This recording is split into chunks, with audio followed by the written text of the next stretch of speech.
trouve ça assez fascinant.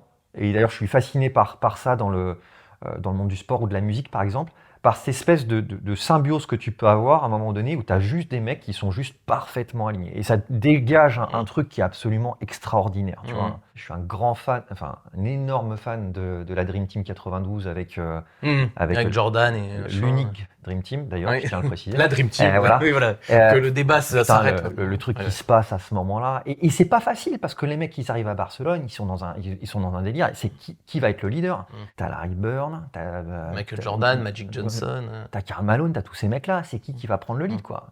Quand même. Et les mecs, ils font un truc, enfin bon, c'est une espèce de truc. Et je suis fasciné par ça, par cette espèce d'harmonie que tu peux créer collective. Et ça, j'adore ça. Des gens qui kiffent ensemble, qui font des trucs et qui dégagent. Et c'est ce que tu essaies de faire dans tes... Et moi, c'est ce que j'aime. C'est ce que j'aime. Et dans tes équipes et avec, moi je t'ai vu, on voit dans les ateliers, on parle pas que des cadres et des trucs. T'aimes bien aller chercher ce... Et moi, j'ai quelques moments dans ma carrière où j'ai l'impression d'avoir atteint ce truc-là. Il y a un moment, c'était quand je prends le site en 2015, on est dans une situation en 2015 à Saint-Ouen, on est vraiment dans la merde. Et 2017, on a Airbus qui vient nous voir et qui nous dit bon les gars, vous êtes les meilleurs fournisseurs de l'année 2017, on a un prix. Alors qu'en 2015, on livre à 30% à l'heure, je me fais déglinguer toutes les heures au téléphone parce que j'arrive pas à livrer des pièces. Et à ce moment-là, en 2007, je suis dans une espèce d'état de grâce. J'ai une équipe. En fait, j'arrive le matin, j'ai rien à foutre. J'arrive, je me balade dans les ateliers, je cherche du boulot, quoi. Enfin, et les mecs me disent, mais dégage, vas-y, rentre dans ton... ça tourne, quoi. C'est un truc, ça tourne, quoi. Et c'est un vrai équipe. Et t'as des gens, et surtout, t'as des gens qui sont heureux. T'as des gens qui sont heureux de bosser ensemble. Et c'est ça qui fait la différence. C'est que vraiment, t'arrives à un stade où les gens, ils kiffent. Bonjour à tous, on se retrouve une nouvelle fois pour Le Faire en Vrai, notre émission d'interview. Et aujourd'hui, j'ai vraiment le plaisir de recevoir Jean-Marie Carvalho, mon ami Jean-Marie, qui va nous parler d'un management qui lui est très très personnel. On va parler de confiance, on va parler de responsabilité, on va parler de fiabilité, mais on va essayer de vraiment le faire en vrai. Vous allez voir, il y a énormément de choses à se dire. Et puis surtout, vous allez voir avec Jean-Marie un manager qui va au bout de ses idées, suit ses intuitions jusqu'au bout, et qui va nous raconter comment il est passé d'un manager qui exécutait les ordres à un manager qui a pris conscience que justement il avait une responsabilité, un pouvoir qu'il devait exercer d'une certaine façon, et la responsabilité des entreprises et des patrons, on va beaucoup en parler dans cette interview. Salut Jean-Marie, je suis trop contente de te recevoir au bureau. Enfin, j'ai fait ces interviews pour en faire une avec toi, et peut-être qu'on en fera d'autres. Donc Jean-Marie Carvalho, est-ce que tu peux te présenter un peu pour tous? Moi je te connais très bien, mais pour ceux qui ne te connaissent pas. Eh ben, salut Patrick, merci pour l'invitation. Ça fait un petit moment qu'on avait parlé de ce projet. Je suis très content d'être là et d'avoir un peu de temps pour échanger sur le leadership. Donc Jean-Marie Carvalho, je suis vice-président Actuation de l'entité Actuation. Donc Actuation est un segment, une business unit comme on dit, du groupe aéronautique Collins Aerospace. Donc voilà. Donc Collins Aerospace, c'est énorme, hein, c'est pas très connu en France, mais c'est une boîte gigantesque, comparable à Airbus, je crois, en taille à peu près. Hein. Ouais, à peu près, ouais. C'est en gros le plus gros équipementier aéronautique au monde. C'est un concurrent de Safran, pour faire simple. C'est ça. Pour parler d'une entreprise qu'on connaît un peu mieux en France. Voilà, donc un groupe qui est effectivement pas très connu en Europe. On parle d'un groupe qui fait... donc Collins Aerospace, c'est à peu près, je crois que c'est 67 000 personnes dans le monde. Donc on est sur un gros groupe industriel, un gros groupe aéronautique. Quoi.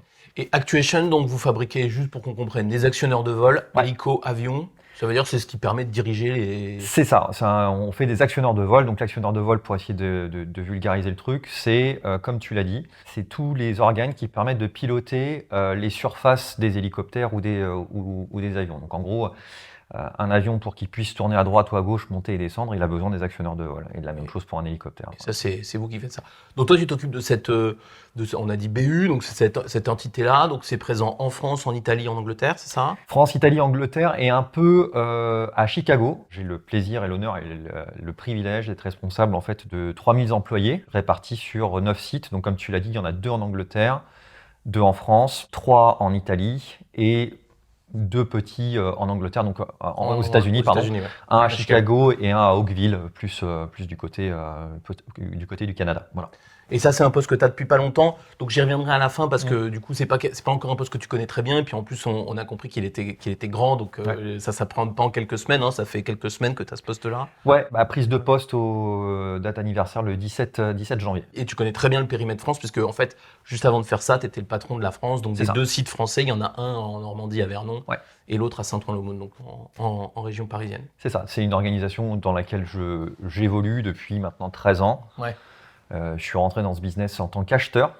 Tu vois, j'étais des pièces, je faisais en sorte que les lignes de fabrication montaient. Si on m'avait dit que 13 ans après, j'en deviendrais le vice-président, je pense que ça m'aurait fait bien marrer. mais franchement, je n'aurais pas forcément cru. Et après, donc voilà, j'ai évolué dans l'organisation, j'ai fait beaucoup d'opérations. C'est un domaine que j'aime beaucoup. Les opérations, c'est les usines, quoi. Ouais. Voilà, c'est ça, le management des usines. J'aime beaucoup les gens, le rapport aux gens. Et je pense qu'on aura l'occasion. Ouais, on va beaucoup en parler et on va beaucoup plus parler de ça que d'actionneur de vol. Ouais. Parce que tu m'as toujours dit que tu avais fait des études d'ingénieur, mais que tu étais nul comme ingénieur. C'est ça. Et moi, j'ai pas fait d'études d'ingénieur, donc je crois que je suis encore plus nul que toi sur les actionneurs de vol. Pas sûr. Ah, alors c'est vraiment inquiétant, n'y touche pas. Non, et donc du coup, le truc, c'est que évidemment, on n'est pas là pour parler de ça, on est nuls tous les deux, donc. Ouais. En revanche, je voulais vraiment qu'on parle de management parce qu'on s'est rencontrés il y a quelques années, nous tous les deux. Je bossais dans ta boîte, mais je venais pas. C'est pas toi qui m'as fait venir la première fois.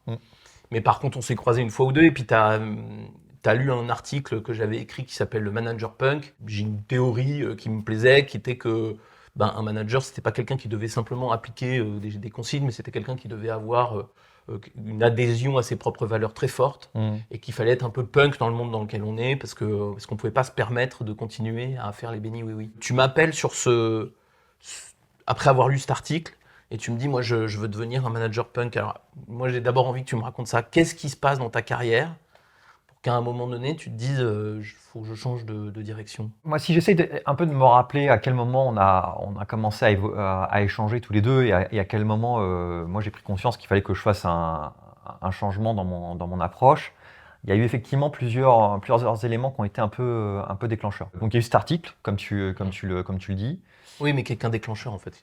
Ouais, c'est ça, c'est un déclencheur, mais je pense que c'est important de rappeler à un moment donné. Alors, peut-être pour remettre les trucs en perspective, moi j'arrive dans ce groupe là, dans ce groupe en 2009, je suis acheteur. On est dans un groupe qui fait confiance aux gens. C'est-à-dire que c'est un truc qui peut être un peu vertigineux à un moment donné. C'est-à-dire que dans certaines organisations, sur des trucs très corporatistes, c'est-à-dire que si tu sors pas de telle école, tu n'accéderas jamais à tel poste, c'est pas le cas chez nous. Moi, comme je t'ai dit, j'ai fait une école d'ingénieur, une école d'ingénieur, mais peut-être pas une école d'ingénieur qui m'aurait permis d'accéder au poste que j'ai aujourd'hui dans un groupe similaire. Ouais. Donc, on est dans une organisation qui fait confiance. C'est-à-dire que l'engagement, c'est quelque chose qu'ils reconnaissent. C'est-à-dire que les gars, ils viennent te voir en te disant, écoute, demain, est-ce que tu vas être le patron du site ? Moi, quand on m'a fait ça, j'étais responsable d'une ligne de fabrication, j'encadrais 70 bonhommes, et on m'a dit, tu vas passer directeur du site. Et ça s'est passé du jour au lendemain, comme ça. C'est un truc qui est un peu vertigineux. Donc, ça va très vite. Donc, c'est une chance d'être dans un groupe qui reconnaît ça. Par contre, tu n'as pas le temps de t'acclimater. Et en fait, quand moi, à l'époque, j'avais 35 piges, quand on te fait prendre conscience de ça, t'es hyper galvanisé, t'as une espèce de décharge d'adrénaline, t'es super content. Je suis une superstar, quoi. Ah, j'y vais, c'est bon, ça va être cool, etc. Et en fait, t'as pas les outils, t'as pas les réflexes, t'as pas l'expérience, t'as pas la sagesse qui te permettent d'accéder à ce genre de poste. Et donc, en fait, très très vite, tu fais ce qu'on t'apprend à faire, c'est-à-dire à l'école, c'est-à-dire le côté évaluation, examen, résultat, et puis passage au semestre suivant. Et ça, c'est quelque chose, je pense que dans l'éducation, il va falloir qu'on change à un moment donné, parce qu'en fait, on crée des managers, des ingénieurs on est câblés comme ça. Voilà, on est câblés sur la performance et sur l'évaluation. Et quand on en parlait, nous, à l'époque, toi, tu disais de toi-même que tu étais une brute ou un connard, ça dépendait des fois. Ouais, et il y avait ce truc de, justement, j'applique mes principes d'école, mais qui ne sont pas les écoles d'ingénieurs, c'est d'école depuis exactement. Et je suis devenu une brute, quoi. Ouais, c'est ça. C'est-à-dire qu'à un moment donné, t'es dans le côté la perf, et puis moi, c'est un truc que j'ai au-delà de l'école. J'ai ça dans mes codes de valeurs depuis que je suis môme. Moi, je ne vais pas refaire mon histoire. Moi, je suis fils d'émigrés portugais. Mes parents sont arrivés en France en 78. Ils n'avaient pas un rond dans les poches. Ils ont envie que leur môme y réussisse, quoi. Ouais. D'ailleurs, ils ont fait que ça, quoi. Donc, moi, quand je rentrais de l'école, c'était Jean-Marie, t'as eu combien, quoi. Le truc, c'était il fallait que j'aie la meilleure note. Donc, je suis conditionné à ça. Donc, quand on me fait confiance pour prendre cette direction de poste à 35 ans, bah, je suis dans Faut ce que j'ai code. une bonne note, Voilà, quoi. faut que j'ai une bonne note. Il faut que j'appelle maman pour lui dire que j'ai une bonne note. Ouais, Voilà. ouais. Et je suis dans ce code-là, qui est exacerbé par le code éducatif et les codes qu'on a comme tu disais, dans l'ensemble des écoles. Et moi, je me rends compte qu'en fait, un truc qui m'a toujours, j'aime le côté provoque. Enfin, voilà, c'est un truc qui m'a toujours. J'aime les gars un peu à côté un peu en marge. Enfin, j'aime pas le côté. Le truc punk qui sert à rien, quoi. Le truc, je pars dans l'extrême opposé, ok, super. Ouais. Mais C'est pas de l'esprit de contradiction. voilà, Ce que t'aimes, c'est la confrontation. Voilà. Moi, D'ailleurs, tu m'avais raconté une anecdote d'un type que tu voulais faire bosser avec toi, puis qui voulait pas. Tu peux peut-être la raconter juste pour qu'on comprenne ouais, c'est ça, ta c'est ce que j'allais psychologie. dire. C'est-à-dire que cette anecdote qui est également un des éléments déclencheurs de mon C'est changement, important. c'est j'ai Johan qui est un des gars brillants. Donc moi j'ai 35 ans, ça fait quelques mois que je suis à la tête du poste. Et évidemment, j'ai envie de tout péter, de mettre des nouveaux gars, machin, etc. Les meilleurs, évidemment. Voilà, c'est ça. Ouais, Et il y en a un que j'aime bien, tu vois, s'appelle Johan, ingénieur brillant, etc. Et je dis à son chef, parce que le gars ne travaille pas directement pour moi, mais je veux qu'il le mette sur un poste critique du business. Et donc je dis à son chef, je dis à Laurent, il faut que tu mettes Johan, il faut qu'il remplace Guy. Donc il va voir Johan, il lui explique. Et Johan, il a un peu ce côté-là, un peu de confrontation. Un peu, on va le voir. Et Laurent me dit, bah écoute, Johan veut te voir. Et je dis, bah ok, vas-y, on y va. Et donc, je pense que je me souviendrai toujours de ce moment-là. J'étais dans mon bureau, j'étais en train de finir un mail. Donc, Johan arrive, il se met à la porte du bureau, il dit, je peux m'installer. Et je lui dis, vas-y, je finis un mail. Et donc, le temps que je finisse mon mail, il me dit, bon, j'avais envie de te parler parce que Laurent m'a parlé de cette opportunité-là. Et du coup, je me suis un peu renseigné parce que je vais bosser pour toi. Mais il m'a dit, écoute, tout le monde me dit que t'es un connard et j'ai pas envie de bosser pour un connard. Et donc le gars, il a 28 piges, il me dit ça. Mais il dit ça à son patron. Et il me dit ça, et il dit ça au directeur du site. Et là, le moment où il me dit ça, je lâche mon PC, j'ai un rictus, parce qu'en fait, j'aime ce côté-là. J'aime le côté, il me rentre dans la gueule. Tu vois, il n'est pas là pour me dire, ah, c'est super, machin, j'ai bossé pour toi. Bravo, Il me rentre dans la gueule, blam, et je ferme mon PC et je dis, toi, tu vas me plaire. Et je lui dis direct, je lui dis, tu vas me plaire. Et donc, du coup, on commence à échanger, etc. Et je pense qu'il arrive à comprendre. Je suis pas encore complètement conscient du changement que je veux opérer, mais je pense qu'il arrive à comprendre qu'il y a un truc quand même, parce qu'on s'exprime pas comme ça. Qu'il y a un truc, complètement et formaté. le mec, voilà, on passe une heure ensemble, on boit un café, il me dit, bah ok, vas-y, banco, on y va. Voilà. Mais ce côté-là, voilà, il me dit ça. Après, j'en ai un autre exemple comme ça de côté. J'avais dans mon équipe en France un de nos commerciaux, Joachim, que tu connais, là, qui est notre Hollandais de service. Le gars, il est en charge de toute la partie aftermarket, marché après-vente. Et c'est pareil, même anecdote, quoi. Le gars, on était en train de. Moi, quand j'ai un truc en tête, hein, il faut que. Puis je suis impatient, donc. T'es relou là-dessus, c'est vrai. Il fallait qu'il fasse un truc avec un client. Je pense que je le relançais toutes les demi-heures.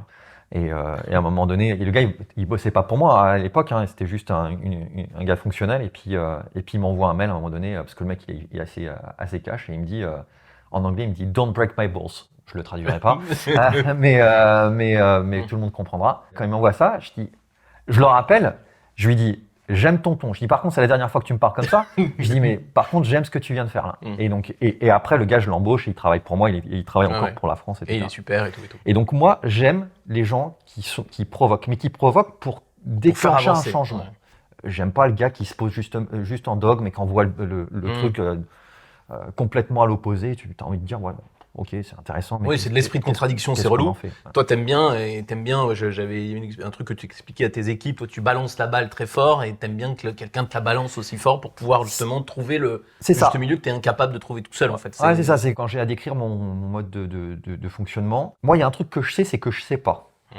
Et il n'y a pas uniquement le côté ingénieur. Il y a un tas de trucs que je ne sais pas. D'accord ? Je pense que c'est une des raisons pour lesquelles, à chaque fois qu'on vient me proposer un nouveau poste, je suis hyper flippé. Je me dis, putain, les mecs, c'est taré. Un jour, ils vont se rendre compte du truc, quoi. Et donc, moi, dans mon mode de management, j'ai impérativement besoin d'avoir des gens face à moi qui me contredisent. Et qui puissent, ou à minima, qui puissent challenger ma position. Parce que la manière dont je fonctionne, comme tu disais, c'est que je suis pas dans la mesure. Donc, généralement, quand j'estime que quelque chose va pas assez vite, dans mon cerveau va prendre une décision, je vais dire, il faut que je fasse ça. Et je vais envoyer le balancier à l'opposé, enfin, vraiment très fort. Et j'ai besoin d'avoir des gars qui me disent, calme-toi, on va pas faire ça, on va faire ça. J'ai besoin que Don't break my balls. Voilà, que la position elle soit recadrée. J'ai eu affaire quand j'ai été à Saint-Ouen-l'Aumône, le premier site dont j'étais responsable, j'avais cette équipe-là. L'usine a un côté extrêmement vivant, avec un caractère extrêmement fort. Et, Comme beaucoup d'usines. Mais c'est vrai que celle-là, elle a un truc. Elle boue un peu, quoi. Ouais. Des fois, les casse Ouais. d'ailleurs. Ah mais moi j'adore ça. J'adore ça. Moi, quand parce que là, cette espèce de truc, elle est toujours au bord de l'ébullition. Moi, je sais pas si c'est le côté, tu vois, 95, 93. Je sais pas. Il y a peut-être un peu de ça. Mais il y a aussi une culture il y a une culture de boîte. Elle est par rapport à la normande, ça n'a rien à voir. Mais il y a un esprit que j'adore dans cette boîte. Moi, je me souviens à 35 ans, j'arrive. Il y a par exemple des partenaires sociaux qui sont fantastiques, mais qui ont une très très forte présence. Je me rappelle dans les premiers comités de direction, ça partait en live, on s'engueulait, etc. Mais c'est vivant. Dans les derniers aussi, on s'engueulait d'ailleurs. Les derniers aussi. Oui. Et, mais c'est vivant. Et donc moi, je viens dans cette espèce de truc qui est très vivant, c'est-à-dire que j'envoie un truc, il y a beaucoup de répondants et tout. Ouais. Et donc on est dans cette histoire où tu as toutes ces stimulations et il y a un moment où tu te dis, il y a un problème dans ma manière de fonctionner et c'est quoi ce moment? Qu'est-ce qui se passe? Juste peut-être un dernier. Vas-y. Quand j'étais aux opérations, donc je gérais un groupe de 70 personnes et je me souviens d'un jour donc j'étais dans la recherche de la performance, il faut sortir 30 pièces par jour, donc voilà, il faut sortir les 30 pièces. Et quand j'ai commencé à faire ça, j'allais voir les mecs toutes les 5 minutes. En disant, t'en es où? C'est ça le côté brut que je disais. C'est ça, le côté vraiment acharné. C'est vraiment une brute. Machin. Il y a un truc à réussir. Tant que c'est pas réussi, j'y vais. Pousse. Peu importe. Voilà, c'est mon objectif, j'y vais. vais. Et je me souviens d'avoir eu une discussion avec un de mes essayeurs, Mehdi, une baraque, bodybuildé, etc. Et un jour, j'arrive, je lui dis, bon Mehdi, je veux que tu me fasses ça. Et il arrête son banc, il me regarde, il me dit, non, toi, tu veux rien. Tu souhaites éventuellement, mais tu veux rien. Et le gars, quand il me dit ça, c'est pareil, c'est le genre d'événement. Il fait tout ce qu'il faut pour que tu l'aimes bien. Tu fais, il y a un truc là, il y a un truc qu'il faut que je change. Et donc, du coup, j'arrive à 35 ans, c'est-à-dire que donc je suis dans cette démarche-là, je suis directeur du site, ça se passe bien, j'ai des bons résultats, mais je les ai d'une manière qui n'est pas la bonne. C'est-à-dire qu'en fait, à un moment donné, je sens que je suis en train de cramer les équipes. Je suis odieux avec eux dans la manière dont je m'exprime. Je suis dans un mode, comme tu disais tout à l'heure, j'ai mon objectif. Je leur dis en réunion, ils me disent, et je leur disais, j'en ai rien à foutre. C'est ça qu'il faut qu'on obtienne et on l'obtiendra. Sans essayer de comprendre, sans essayer de les aider. Et du coup, on se rend compte que ce modèle-là, il est effectivement, c'est peut-être ce qu'il y a de plus performant sur le court terme. Si tu veux avoir des résultats sur le court terme, c'est bien. Enfin, c'est bien. Non, c'est pas bien. Mais ça a une efficacité court terme. Ouais, c'est-à-dire que là, tu stresses le système, tu mets tout le monde sur trembleur. Puis les mecs, ils ont pas envie de se faire virer, donc comme tu gueules, ils se dépêchent. Quoi. Et puis effectivement, j'en vire à ce moment-là. Je le fais parce qu'il faut que ça avance, mais à ce moment-là, j'ai pas conscience de ce que ça renvoie comme message au reste de l'équipe. Les mecs, ils se disent, putain, mais je vais me faire déglinguer, quoi. Et du coup, j'ai 2 ans qui se passent, enfin voilà, où il y a de la perf, il y a une énorme perf qui sort du site. Tant opérationnelle que financière. Je prends un nouvel échelon, à ce moment-là, je deviens donc patron de la France à ce moment-là, en 2017. Et en fait, là, je commence à rencontrer les premières difficultés, c'est-à-dire un système qui commence à s'essouffler. Et qui ne plus te supporter, en fait. Voilà, et les gens qui ne me supportent plus, les gens qui me disent ouais, t'es un con. Ce qui est un peu le cas, en fait, quand tu racontes l'histoire comme ça, il y a vraiment le côté petit con, enfin, on va y revenir, et c'est pas, évidemment pas une insulte, mais tu vois, il y a vraiment un truc de mono-objectif. Donc en fait, les gens, je crois qu'ils te renvoient un truc juste à ce moment-là. Je trouve que c'est une alerte qui est assez saine. C'est ça. Et moi, j'en parle souvent. J'ai des gars avec qui j'étais aux opérations. C'est-à-dire que moi, j'ai évolué avec des opérateurs, des machins, etc. Et j'aime ces gens-là. Et les gens qui m'ont vu évoluer, qui me connaissaient au début, ceux qui ont le courage de venir me voir, ils me disent c'est chaud là quand même. Ouais. T'es un vrai con, quoi. Et ils me le disent comme ça. Performant, et du coup, ça commence à résonner. Je me dis, ouais, il y a vraiment un souci, quoi, dans ma manière de fonctionner. Et puis, je crois que je suis vraiment omnibulé par des exemples, des modèles que j'ai en tête. Et je me dis, il faut que je fasse ci, il faut que je fasse ça, parce que je vois des gars qui réussissent dans l'organisation ou ailleurs. Et je me dis, il faut que je cale mon modèle sur ces gens-là. Et en fait, j'oublie de trouver mon propre modèle à moi. Et donc, du coup, on a ces successions d'événements qui sont pas arrivés tous au même moment. Non, c'est perlé sur plusieurs mois. Je pense qu'il y a une espèce d'inertie qui arrive, et puis à un moment, tu te dis, bon, faut que je fasse un truc. Faut que je fasse un truc. Il y a ta DRH de l'époque qui te dit, il faut que tu te fasses coacher d'abord. Voilà. Là, donc elle t'oriente sur quelque chose et il faut que tu réfléchisses maintenant un peu, Jean-Marie. Et après, on a cette rencontre qu'on a à un moment donné. Après, voilà, on se rencontre, et je me souviens d'un des autres moments importants, c'est le jour où tu me dis, bon, Jean-Marie, c'est quoi ton ambition, c'est quoi ton projet, c'est quoi ta vision. Et je me souviens d'avoir été un peu surpris par la question, et de ne pas avoir été en mesure d'apporter une réponse qui soit une vraie réponse de leader. C'est-à-dire, je me souviens de t'avoir dit, la performance. Et je me souviens qu'à ce moment-là, tu me l'as dit habilement, mais ton style à toi, en disant Ça devait pas être si habile que ça. voilà, il y avait un côté peut-être un peu direct, mais où tu m'as dit, écoute mon grand, c'est pas une vision ça, hein, c'est pas une ambition. Et donc à ce moment-là, je me dis bon, il faut que je fasse un truc. La réflexion que je me fais, parce qu'en fait, je me rends compte qu'à ce moment-là, le taf que je fais ne me plaît plus. Ouais. C'est-à-dire que je vais au taf, la boule dans le bide. Oui, parce que pour moi, tu répliques un modèle, c'est pas toi-même. Et C'est juste pas toi-même en fait. et j'aime pas ce que je fais. Et j'aime pas ce que je fais, j'aime pas ce que je dégage, j'aime pas ce que je renvoie. Et je m'en rends compte. Et là, c'est un choc et je me dis, faut que tu fasses un truc. Et je commence à me poser la question de qu'est-ce qui t'anime? Pourquoi tu aimes ce métier? Pourquoi tu l'as aimé le jour où on t'a dit, voilà, tu vas devenir directeur du site? Parce que je suis pas devenu immédiatement comme ça. Il y a été une espèce de transition. Et je me rends compte que moi, ce qui m'anime dans mon rôle, parce que, comme je te disais tout à l'heure, il y a un truc que je sais, c'est que je ne sais pas. Donc pour faire avancer le bousin, moi j'ai pas le choix, j'ai pas un cerveau qui permet d'analyser 40 000 données à la seconde. Pour faire avancer le machin, j'ai pas le choix que de travailler avec les équipes. Et en plus de ça, j'aime ça. Oui, c'est ça. Et c'est marrant parce que quand on commence à bosser ensemble, je te demande justement qu'est-ce que tu veux faire. Donc il y a eu ce rendez-vous, tu n'as pas trop su répondre, puis ensuite j'ai dit bah tu vas réfléchir un peu. Toujours ce qu'il faut faire, hein, d'ailleurs, c'est marrant, hein, je le dis pour toi, mais les dirigeants, moi je vois dans toutes les boîtes, ils prennent pas le temps de réfléchir. Ils réfléchissent très peu, c'est assez grave d'ailleurs. Et bref, je t'avais demandé de réfléchir à qu'est-ce que tu voulais faire. Et je sais pas si tu te rappelles, mais tu m'envoies un mail et il y a 20-25 lignes, il y a plein de trucs. Et je me rappelle tout à fait que la première chose, on avait été bouffer ensemble, on avait été faire un dîner, c'était cool. D'ailleurs, j'ai très bon souvenir de ce dîner. Et où je t'avais dit, en fait, tu es encore dans ton système où tu veux tout. Ouais. Tu veux tout réussir, et y compris sur les hommes. On va y revenir évidemment sur les hommes, mais tu veux tout réussir. Il y avait une liste de 20 trucs et je t'ai dit putain, d'abord on va en mettre moins, et puis on va en choisir un, et puis il faut qu'il te tienne à cœur. Et du coup on arrive là-dessus, sur le développement des hommes. Et c'est marrant parce que ça peut paraître vraiment bullshit. C'est-à-dire que quand tu vois le LinkedIn ou quoi, t'as développement des hommes, c'est ça qui est important. Un manager, c'est celui qui fait grandir les autres et tout. Mais le truc, c'est que chez toi, il y a une espèce de vibration là-dessus. C'est-à-dire c'est pas un raisonnement.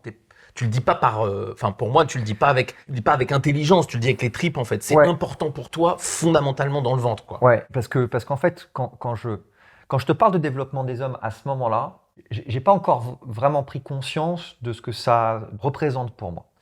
Et en fait, c'est uniquement progressivement. Mais je sens que c'est un truc que j'ai envie de faire. Je sais que j'aime ça. Je sais que vraiment, j'adore. Je trouve ça assez fascinant.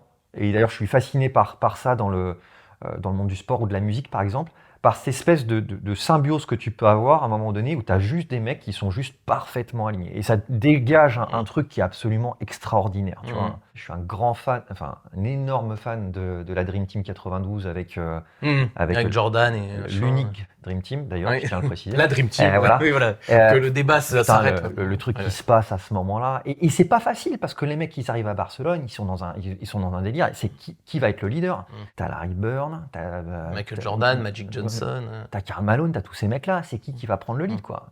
Quand même. Et les mecs, ils font un truc, enfin bon, c'est une espèce de truc. Et je suis fasciné par ça, par cette espèce d'harmonie que tu peux créer collective. Et ça, j'adore ça. Des gens qui kiffent ensemble, qui font des trucs et qui dégagent. Et c'est ce que tu essaies de faire et moi, c'est ce que j'aime. C'est ce que j'aime. Et dans tes équipes et avec, moi je t'ai vu, on voit dans les ateliers, hein, on parle pas que des cadres et des trucs. T'aimes bien aller chercher ce. Et moi, j'ai quelques moments dans ma carrière où j'ai l'impression d'avoir atteint ce truc-là. Il y a un moment, c'était quand je prends le site en 2015, on est dans une situation en 2015 à Saint-Ouen, on est vraiment dans la merde. Et 2017, on a Airbus qui vient nous voir et qui nous dit bon bah les gars, vous êtes les meilleurs fournisseurs de l'année 2017, on a un prix. Alors qu'en 2015, on livre à 30% à l'heure, je me fais déglinguer toutes les heures au téléphone parce que j'arrive pas à livrer des pièces. Et à ce moment-là, en 2007, je suis dans une espèce d'état de grâce. J'ai une équipe. En fait, j'arrive le matin, j'ai rien à foutre. J'arrive, je me balade dans les ateliers. Je cherche du boulot, quoi. Enfin, et les mecs me disent, mais dégage, vas-y, rentre dans ton. Ça tourne, quoi. C'est un truc, ça tourne, quoi. Et c'est un vrai kiff. Et t'as des gens, et surtout, t'as des gens qui sont heureux. T'as des gens qui sont heureux de bosser ensemble. Et c'est ça qui fait la différence. C'est que vraiment, t'arrives à un stade où les gens, ils kiffent. Tu prends conscience vraiment de ça, de ce truc de c'est plus profond que le slogan LinkedIn. Voilà. Il y a quelque chose qui se passe, quoi. Exactement. Et en fait, là où il y a le déclenchement, c'est qu'à un moment donné, je me dis, au-delà du développement des hommes, et vraiment, c'est vraiment ce que je ressens à ce moment-là. Tu as 1000 employés. Derrière ces 1000 employés, il y a 1000 familles. Il y a des gamins qui vont au foot le week-end parce que leur père travaille dans la boîte et peut leur payer une licence de foot. Et je me rends compte de cette responsabilité-là. Je me dis, c'est pas juste ta petite performance à toi ou ta carrière, on s'en branle, quoi, en fait.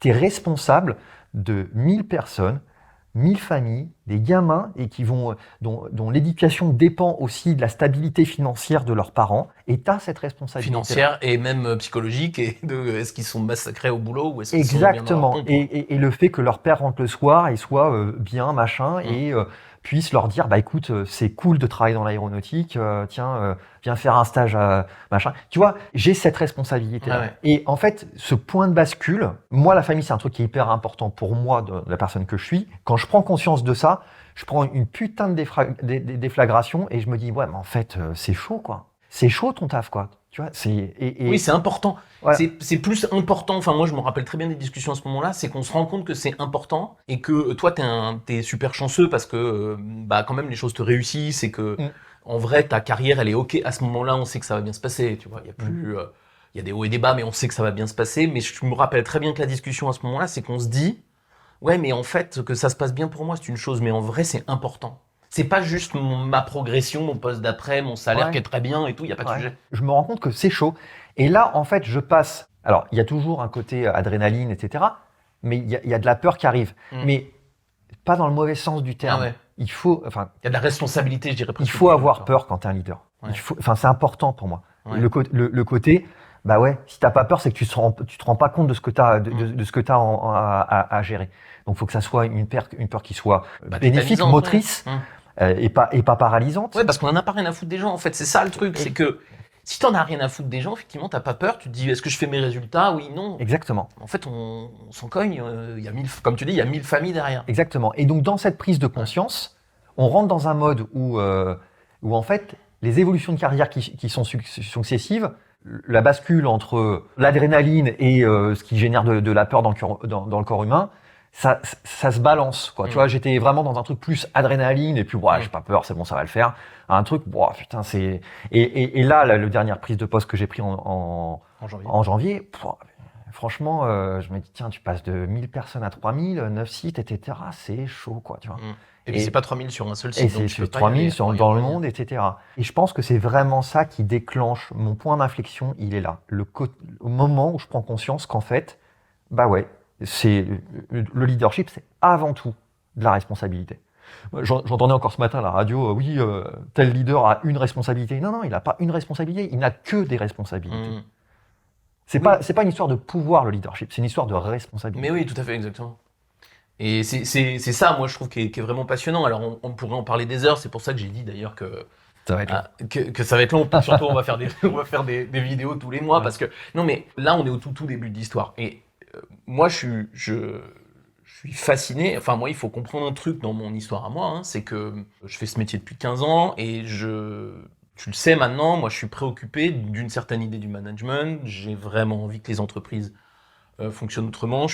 Les 1000 familles, c'est toi qui l'as formulé, mais je le ressentais, moi, depuis longtemps. Et en fait, je cherche, depuis le début de ma carrière, un manager assez taré pour essayer ça. Et si possible, dans un groupe où ça s'y prête pas trop. Parce qu'évidemment, si tu es déjà dans un groupe où tout est ok, tout est cool, et ça existe, il y en a. Et en fait, quand je te rencontre, je me doute pas que je viens de rencontrer le manager que je cherche depuis 12 ans, mais quand je te rencontre, on a cette discussion, et je me dis, en fait, on a là un mec qui a des caractéristiques, toutes les caractéristiques que j'aime pas chez les managers, et qui a le truc le plus important du monde, selon moi.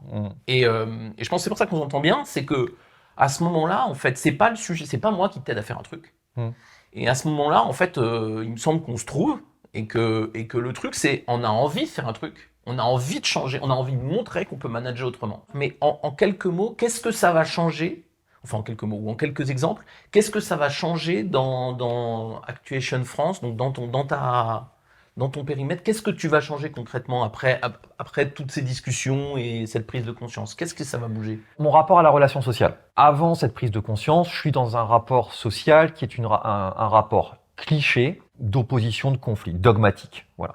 Et j'entretiens ça. Et de l'autre côté, en face, ils entretiennent aussi, finalement. Et on est dans quelque chose qui est très dans l'opposition, dans le dogme, voilà. Les syndicats en opposition par rapport à la direction, etc. J'ai le souvenir que j'avais fait un article que j'avais partagé avec toi et les potes d'Albus là, pour dire moi j'aimerais qu'on réfléchisse sur un truc qui s'appelle la cogestion. Donc j'avais lancé ce truc-là. Et donc, je balançais. Mais pas à l'allemande, à la Jean-Marie. Voilà. Alors, je sais même pas ce que ça donne au niveau de l'allemande, mais je me dis, il y a un truc qu'il faut qu'on fasse là-dessus. Et donc, je me lance là-dessus, je lance une réflexion.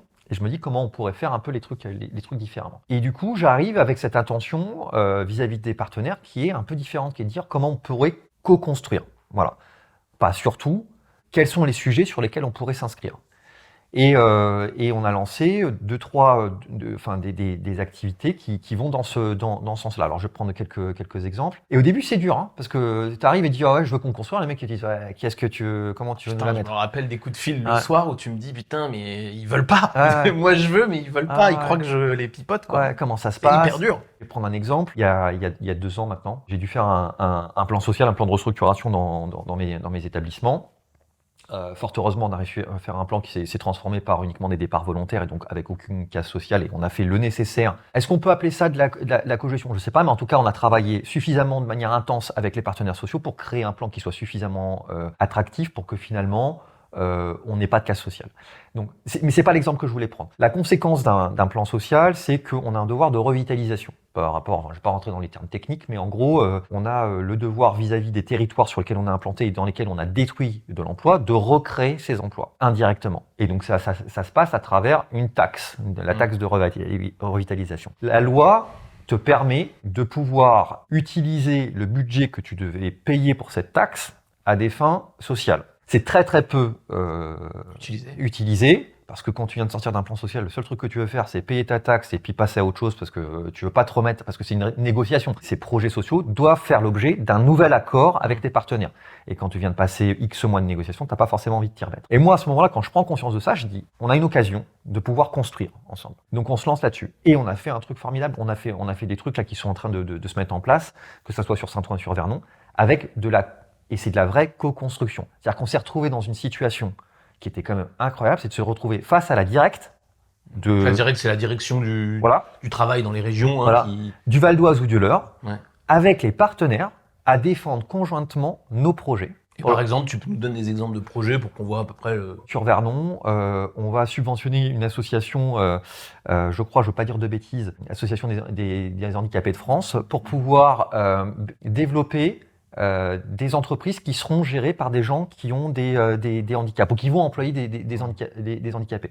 Donc clairement, ces personnes avaient besoin d'une structure, d'un budget qui puisse les accompagner dans la réalisation de leurs projets. Donc on va financer ces éléments-là. Donc ça, c'est un des exemples. En tout cas, l'idée, c'est que tu te dis à ce moment-là, plutôt que de payer ma taxe et de dire j'ai fait mon travail moral, alors en fait juste à respecter la loi, tu te dis en fait on va travailler avec les partenaires sociaux là-dessus, on va faire un truc qui compte pour nous et ça va devenir un bout de notre vie de travail. Oui, la taxe de revitalisation, tu as détruit X emplois, et ben c'est X emplois fois un facteur de SMIC. Et la loi te dit c'est maximum 4 fois le SMIC, je crois, de mémoire. Et donc finalement, quand tu es dans cette négociation pure de la taxe de revitalisation avec les préfectures, ce que tu fais, c'est que tu viens négocier le volume, parce que tu veux la payer le moins possible, donc tu viens négocier le volume d'emploi en disant j'en ai supprimé 150, mais il y a eu 10 retraités, puis machin, donc du coup tu viens travailler sur ce facteur-là, et tu vas travailler sur le facteur multiplicatif du SMIC. J'avais dit à mes partenaires sociaux, je dis les gars, si on rentre dans cette ambition conjointe de faire quelque chose de social qui ait du sens, je mets le paquet, c'est-à-dire que je négocie absolument aucun des emplois. Tu prends la taxe max. Alors que, comme je viens de le rappeler, il n'y a eu aucun départ contraint, il n'y a eu que des départs volontaires. Donc, in fine, j'aurais négocié ça avec la préfecture, j'aurais pu dire, c'est 0.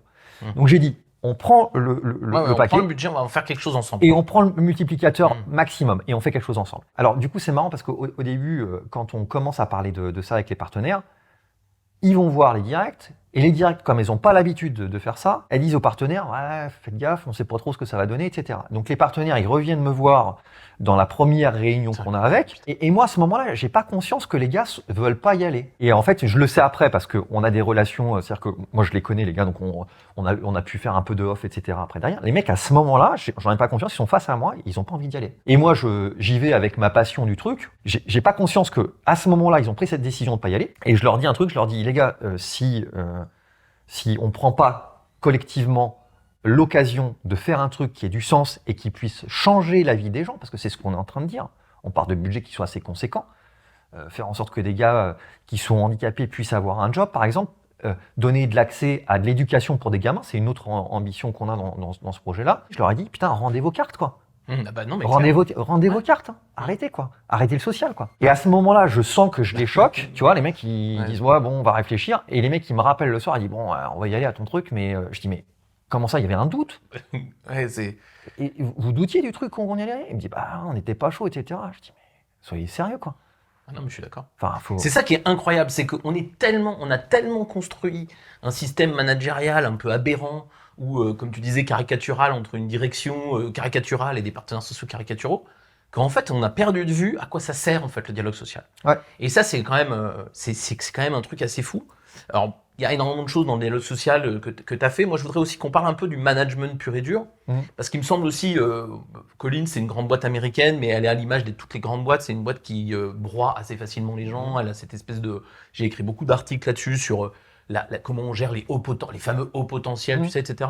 Et on a aussi eu en management beaucoup de questions là-dessus. Et je crois il me semble que tu as beaucoup évolué aussi sur ce sujet-là, dans la façon dont tu regardes la performance individuelle. Moi, cette ambition, en fait, qui est cette ambition du développement, cette responsabilité sociale, quand je dis sociale, c'est au sens large du terme, c'est-à-dire pas sociale vis-à-vis des employés, évidemment, mais sociale aussi vis-à-vis de l'écosystème dans lequel on évolue. Ça, c'est quelque chose qui est aussi important et sur lequel on reviendra certainement. Mais cette responsabilité sociale, c'est quelque chose que j'affiche. C'est quelque chose que je prône. Alors que moi, aujourd'hui, là, je suis vice-président d'un business qui fait 3000 personnes. Quelque chose que j'affiche. Je dis, pour moi, la responsabilité sociale fait partie. Non, mais non seulement tu l'affiches, c'est la priorité. Enfin, effectivement, c'est même plus qu'une partie. C'est la priorité. Et je pense que c'est un des facteurs clés de l'économie de demain, quoi. C'est-à-dire que si on ne prend pas conscience de ça, on va tous dans le mur, quoi. Oui, on voit que la société, là je parle de la société en général, est en train de se cliver entre des gens qui pensent que d'un côté, tu as des capitalistes fous qui font n'importe quoi, et de l'autre côté, tu as des gens qui luttent contre ça. En fait, si les patrons prennent pas conscience qu'ils ont du pouvoir, ils ont des responsabilités, et que du coup, on prend les devants en disant, nous, on a 3000 bonhommes, 5000, 10 000, ou 100, hein, ou 10. Mais donc, du coup, on doit porter ça, pas en arrêtant de faire notre métier, et même pas en arrêtant de le faire bien, ou voire rentable, c'est pas ça la question, on n'est pas dans la démagogie, mais si on fait pas ça, les mecs, ils ont raison de gueuler, hein. Enfin, pour moi. Exactement. Et l'économie de demain sera une économie sociale. Ah oui. Enfin, les entreprises qui vont tenir, moi je suis d'accord. Ce sera une économie sociale. J'en suis absolument convaincu. Donc, dans une entreprise comme la mienne, moi je cache pas ça. Et les gars, quand il faut que je prenne quand ils ont décidé qui prend le poste de VP, ils n'hésitent pas une seconde, ils me le donnent à moi, quoi. Ouais. Donc, quelque part, il y a aussi ce côté en disant, on sait ce qu'il va faire, le gars. Hein. Il n'y a pas de surprise. Hein. En fait, ils auront des surprises quand même.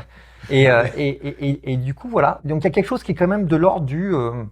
on sait qu'il y a quelque chose qui est quand même important. Et donc, c'est pas que t'es pas viré pour ce que tu fais, voilà, c'est sûr. Voilà. Et je prendrai quelques exemples sur ce qu'on a fait là dernièrement. Alors, bon, ça fait deux mois et demi qu'on y est, mais voilà, il y a des petites choses qui sont en train de se mettre en place là sur mon nouveau job. Mais c'est vrai qu'on est dans une entreprise qui, comme toutes les autres entreprises, est sur un rapport de développement des gens qui était très élitiste. C'est-à-dire qu'on va regarder les hauts potentiels, on développe ces gens-là.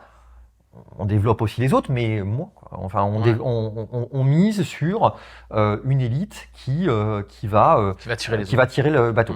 Et c'est bien, mais le truc, c'est que pour emmener un bateau de 3000 personnes, on peut pas uniquement compter sur 150. Non, d'autant plus qu'en faisant ça, on les crame, les 150. C'est-à-dire que moi, j'ai vu quand même, c'est un des gros problèmes, et pour le coup, il est encore vrai chez toi. Hein. Ça, c'est clair pour moi, on l'a pas résolu, ça fait partie des grandes difficultés. C'est que les gens de très haut niveau chez toi sont très fatigués. C'est-à-dire qu'on voit bien quand même qu'on est encore dans un système qui les utilise trop. Et de l'autre côté, on a encore, et ça par contre, on a, je pense, beaucoup progressé. Je pense que tu as beaucoup progressé là-dessus, moins sur la première partie, mais beaucoup mieux sur la deuxième. Mais habituellement aussi, il y a des tas de gens à qui on ne demande pas leur avis, à qui on ne fait plus confiance. Il y a des clichés, par exemple, moi je me rappelle ouais, il est trop vieux, il est trop machin. Hein. Moi je sais que par exemple, tu as une vraie politique de confiance avec des gens qui sont tout près de la retraite. Et je pense que tu as 100% raison de le faire. C'est des gens qui sont indispensables pour nous. Tu disais, moi je suis jeune et j'avais 35 ans et je manquais de maturité. Ben ouais, mais en fait, il y a des mecs de 58 ans, 60 ans dans ta boutique et eux, ils peuvent t'apporter ça. Et je pense qu'ils t'ont appris énormément là-dessus. Ouais, c'est clair. Et puis on parle de diversité, c'est ça aussi la diversité. Bien sûr, bien sûr, cette, bien sûr. cette capacité à pouvoir aller embarquer. Moi, c'est vrai qu'à 35 ans, quand j'ai pris mon poste, j'attendais juste à voir des mecs qui étaient à peu près comme moi. Bon, j'ai fait évoluer mon équipe de direction vers des gens qui m'ont amené cette sagesse et qui ont été, dans les moments les plus difficiles, les plus compliqués de ma carrière, mes bouées de sauvetage.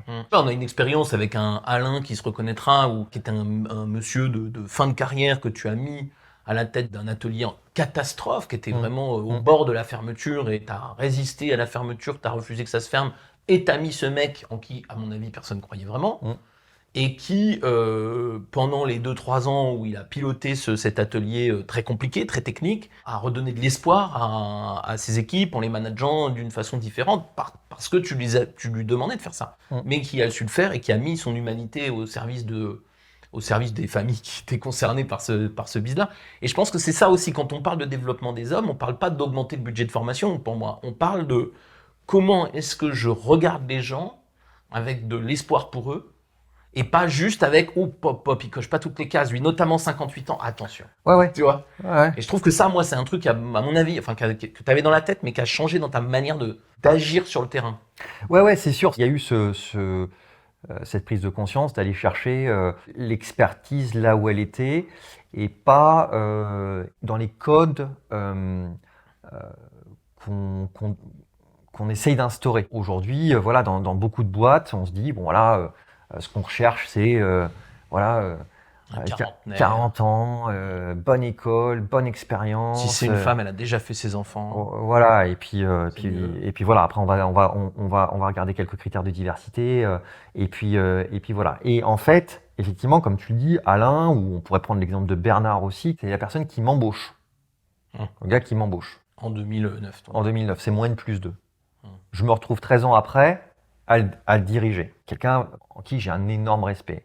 C'est quelqu'un qui arrive à un stade de sa carrière où il a fait des achats pendant des plombes et puis on sent qu'il faut qu'il fasse autre chose. Et je le mets donc sur une autre dimension. Et là, la crise arrive, on est obligé de restructurer le business, etc. À ce moment-là, on est dans un contexte de crise où on doit donc faire un plan social, mais on a aussi cette obligation d'aller chercher des financements pour préparer l'avenir.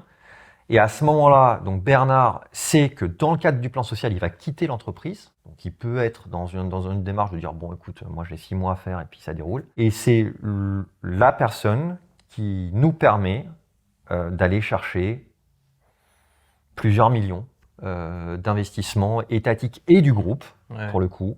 Lié au Covid, là, pour pouvoir préparer l'avenir. Un engagement absolument extraordinaire. Voilà un exemple d'un gars qui, dans un schéma classique d'une boîte moderne classique, aurait été mis de côté et qui à 6 mois de la retraite, il sait qu'il va partir. C'est même pas à 6 mois de la retraite, à 6 mois d'avoir son poste supprimé. C'est différent, quoi.